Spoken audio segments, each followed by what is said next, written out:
Kim, do you have an injury update on Autumn? She's practicing yesterday. Looks great. Good to go. And what about uh, Asia? Asia has a stress reaction. So she's second or beginning of third week and being like off of it and in a boot. You do that, you start having pain, excuse me, pain. And then when they check it, you're checking first probably for a stress fracture, but it's not at that stage. So what you do is you just play it very conservative and keep her off of it. I don't know if it's 4 weeks. I know when I had it, it was 4 weeks, but I haven't asked. I think this is like the end of her second week. And going back to Autumn, is she available Sunday? Yes, Okay. absolutely. Okay. Absolutely. She's good to go and looked good yesterday. And could you give us a scouting report on Florida? It looked pretty impressive victory the other night, Well, last night. Florida is a very good basketball team. And I'm so impressed with their quickness, their speed, their transition game. They have a lot of players that they play. And they have a young lady that's a freshman that's killing it from the three right now. And it's going to be a very difficult game. They're confident right now. They stay in the paint. They dribble, penetrate really, really well. And they're beating people.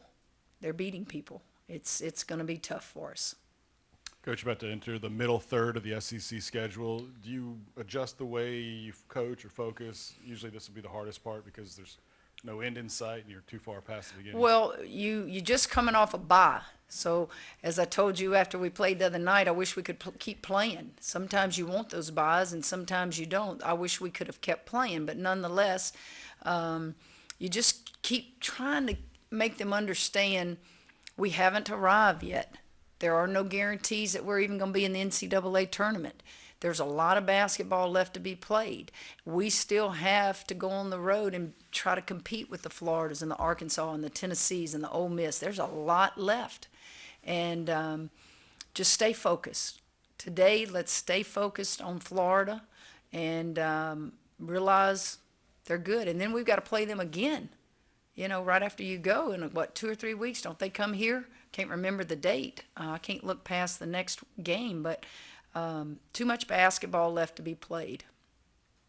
Yeah, Coach, just in this extra preparation, has it been more about Florida or has it been evaluating your team or just how's your hand? It's been both. It's been both. You had an extra time. You can't overdo it. Okay, so we gave them 2 days off actually, but one day they came up on their own just to get some shots up. And then you little by little on the floor are getting better in areas you need to get better in. And yet at the same time, you're in that film room showing them Florida stuff. That never stops. When you're in season, it doesn't matter if you have a bye or not. You're working on yourself and you're working on your next opponent. Yeah, I guess to that end, how much improvement have you seen in the girls that's maybe let you unlock, their next level or their next move or whatever? Like, are you seeing things that, okay, now you're here, I'm comfortable with what you can do here, let's try this? You do. And where it starts on the defensive end. I know we can shoot it with the best of them in the league. It starts on the defensive end. Can we do some things to mix our defenses up? I know most people will tell you if you're going to play a Mulkey team, you better be ready for a man-to-man, tough, hard, physical defense, and you better rebound with them. I will never change that. But as you play different schools, you got to look at their strengths and weaknesses, and you got to say, okay, we're on the road.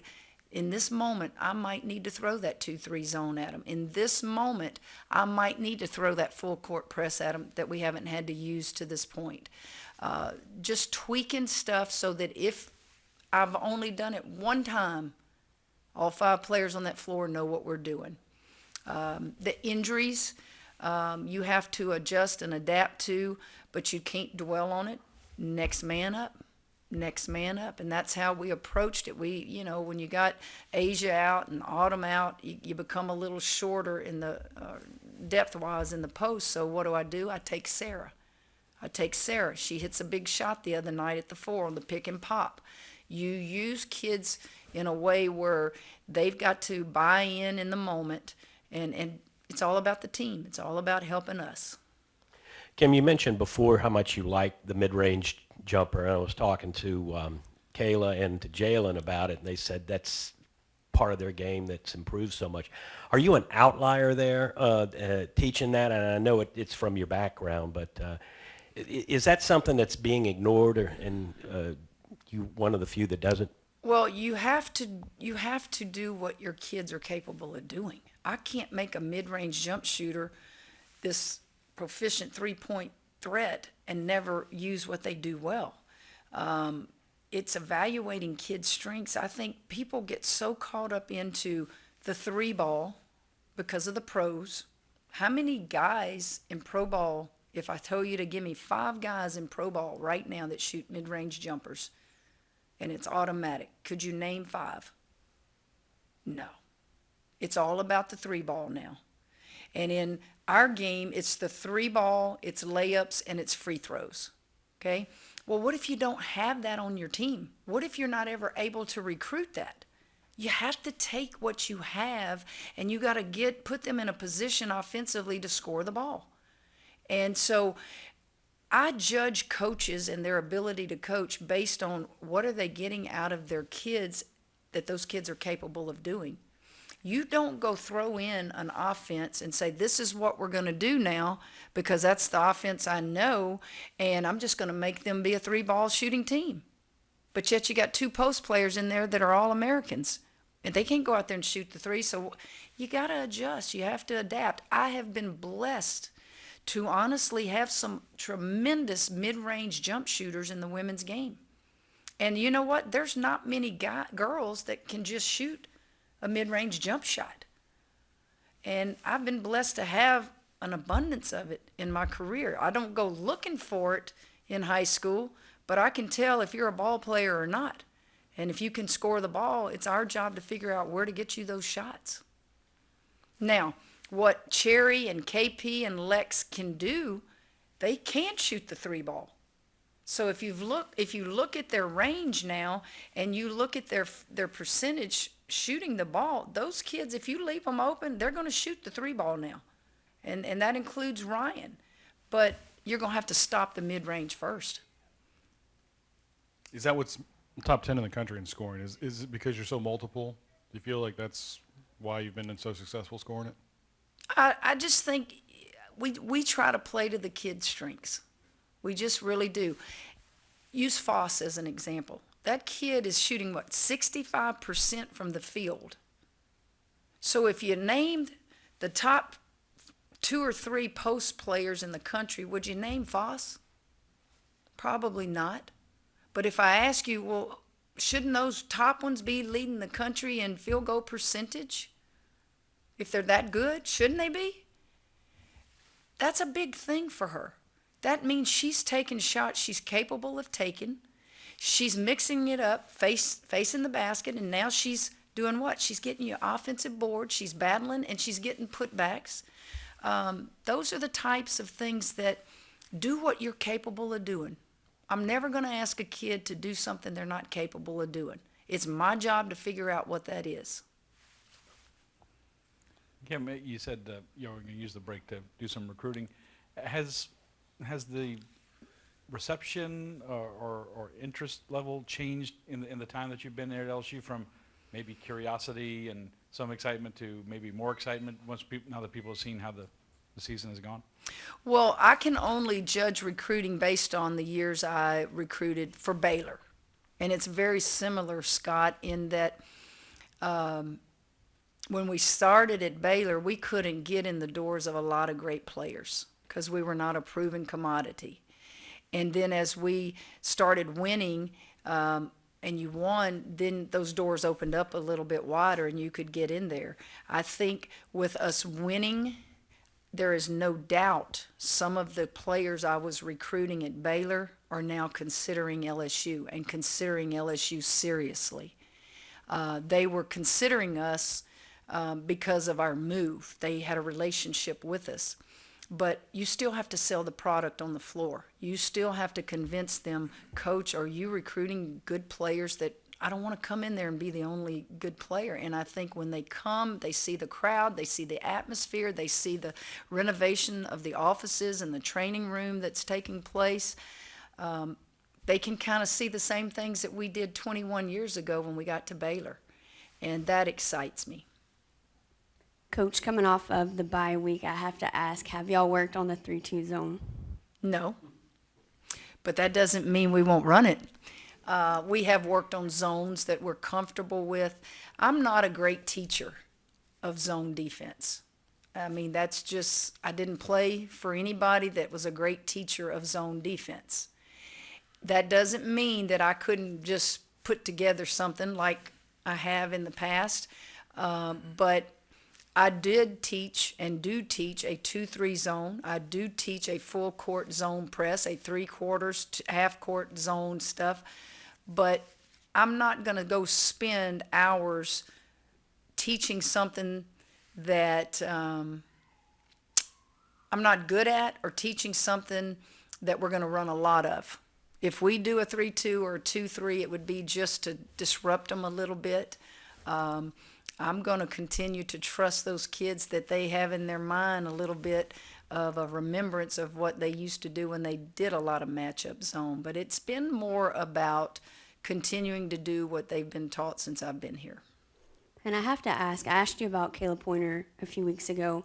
Y'all's relationship has seemed to really progress, and you can tell that you truly trust her. Was there a moment in your mind of when you kind of realized?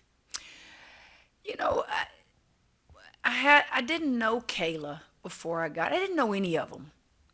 I can't tell you that I recruited any of them to develop a relationship. When I got here, my respect for them came from the fact that they stayed here. And it especially, guys, it especially was so impressive to me. That was her aunt. Nikki Fargas is her aunt. And she stayed. That told me a lot about that kid. And then the way she acted in practices, and the way she responded in timeouts, and the way, listen, I got on her. I got on her hard, probably harder than anybody. And she always responded. And so trust is not something that is given. In any relationship, you guys know that. It's something that is earned over time. She had to learn to trust me, and I had to learn to trust her. It had nothing to do with, I like you, you like her, I'm this, you're that. It's something that develops. And that's not just with Kayla, but with all of them. But I have to show them the way it will be done, and it won't be this way that you're used to. And they had to buy into it, and they did. And it wasn't all hugs and kisses and, telling them how wonderful they were. It was challenging moments, and moments that I'm sure they've probably never seen before. But they always responded. And I can't tell you how happy I am for those seniors. I want them to have the most memorable year that they've had in their career at LSU. And it's not over. We could lose both games these next two on the road. It's that hard. But we're going to keep doing what we did after we lost the two previous games. You just go right back to work. Got time for a couple more questions. Coach, similarly, when you met Cherry, and for example, the softball games, when she come up to you and just hang on every word you said, and like she said, a sponge, I just wanted to hear everything she had to say. What's it been like to see a player like that who's had mental breakdowns here and there along the way? Well, I saw your interview with her. Wow. What makes me proud is I can't judge her on her previous years here. All I hear is, Coach, you have reached this young lady in ways that nobody else could. While that sounds flattering to me and it makes me feel proud, I have to go back to her. Cherry has to be the one to buy in, to take care of what she has to take care of, to change that perception in order to become all she's capable of becoming. I tell them this, Jock, is we all want somebody in our life to push us to become what we're capable of becoming. You do, I do, everybody does. And if I pushed her to become what she's capable of becoming and I would not tolerate what she used to do, then I'll take that pat on the back. But I can't take it without telling you it doesn't happen without Cherry doing it. How does she fill up a box score? It seems like on one night she might have 8 assists, on one night she might have 8 rebounds, she may, score 20. I mean, does she do a little bit of everything for you out there? She's very similar to Kayla Pointer. It's almost like, you got Morris, you got Cherry, you got Ryan. Those are 4 guards that, who are you really going to focus on? Because they will all light you up. They will all rebound the ball for small guards. They will all defend you with speed and quickness. It is a blessing to have that much speed, that much talent on one team together. And they complement each other well. Cherry, just a pure jump shooter, but she's not afraid to shoot the 3. She's just having a great year. I mean, they all are. And sometimes when you're a senior, it's a sense of urgency. Your time is dwindling down. And their time in an LSU uniform is dwindling down. And their chance to go to the NCAA playoffs is oh so close. And they understand it. And it's just, you don't have to pull teeth when you go out there to practice. And I told them this. It doesn't get written about enough. Their basketball knowledge, even though they've made some mistakes, I go back to those 2 mistakes at the end of the Missouri game, shooting the ball too early on the shot clock and turning it over with less than 30 seconds to go. Their knowledge of the game is off the charts. How do you say that, Coach? You've coached some great ones. I have. I've coached some of the greatest in this game, but their basketball knowledge was not what it is. They just did what you told them to do. These kids improvise through the course of a game, and they make me look great. I will get them in a timeout, and they'll say, what do you want us to run right here? And I'll say, you tell me. You're out there on the floor. You tell me what you think we should run. You see that floor better than I do right there. That's a sense of ownership as well. And I think that's another word they've done. They've taken ownership of this team and this program. And wow, it has made my job a lot easier than you can imagine. Finished up with Scott. Kim, it's only your 3rd SEC road game. One of them going to Auburn. They're struggling. When you went to Georgia, they probably didn't know what you guys were. But now you're going to go to Florida, and they're going to be like, we have a chance to beat a top 10 team, is what they're saying. How do you think your players will adjust to that expectation, as you said before, going from being the hunter to the hunted? We talk about it, but, Scott, I don't think it'll make us play any different. It may make Florida play different. We're going to play the way we play. Because we're ranked, we're not all of a sudden going to go, we still got this much more that we can turn it up. We've turned it up. From the time we've stepped on that floor to now, you're getting everything we have. And if everything we have gets us beat, then you shake the opponent's hand and you say, you played better than we did tonight. I never go on that floor and think that our team is not going to be prepared. I never go on that floor and think that we're going to be out-hustled or that we're not going to play hard. I know we will, but I also know there will be talented moments where talented players take over, or a team that maybe even less talented than you just plays better that night. And so that's how I approach it. We just don't spend a lot of time talking about being the hunted now, because we haven't arrived. We are starting this, and wow, what a way it has been to start. It's been fun, it's been exciting, but too much basketball left to be played against good teams. Are we the 10th best team in the country? I don't know that, but I know what it is. It's a sign of respect that they've watched us go from not being ranked to being ranked. They've watched our net go up. That's all you can do is hope that people recognize it. But I don't know in today's game who the number 5 team is. I don't know who the number 1 team is. I think it's South Carolina because I get to see them in the SEC more often. But I just know that you want to be relevant and you want to be respected. And I do think that we are being relevant and we are being respected. Thank you, guys. All right, guys.